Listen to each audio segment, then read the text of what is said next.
querría hacer unas comparaciones para que se hagan idea de las magnitudes de lo que es un negocio y lo que supone llevar a los hogares en un ejercicio de logística, yo creo que no se valora suficientemente, el suministro eléctrico. Solo Endesa opera en España 298 emplazamientos de centrales de generación eléctrica, frente a los aproximadamente 250 hipermercados. Es decir, 298 emplazamientos de generación, solo Endesa, frente a 250 hipermercados.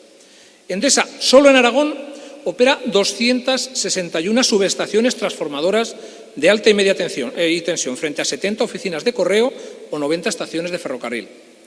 Endesa dispone en España de 124.474 centros de transformación de baja y media tensión frente a las 10.000 estaciones de base de antenas de telefonía móvil.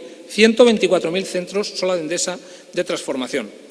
Endesa mantiene y opera 290.000 kilómetros de líneas de alta, media y baja tensión frente a los 54.000 kilómetros de la red de carreteras del Estado, incluyendo autonómicas y comarcales, en los territorios donde distribuye nuestra compañía.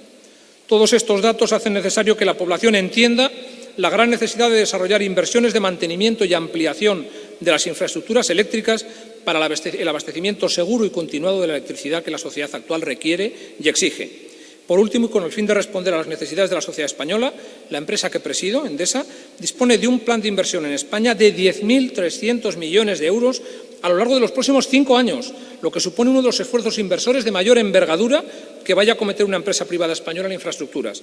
De esta cantidad, unos 5.800 millones se dedicarán a producción, 4.500 a distribución. Y acabo ya de verdad, que esto es, en fin, como decimos en Aragón, más largo que una despedida aragonesa, como diría Gracián.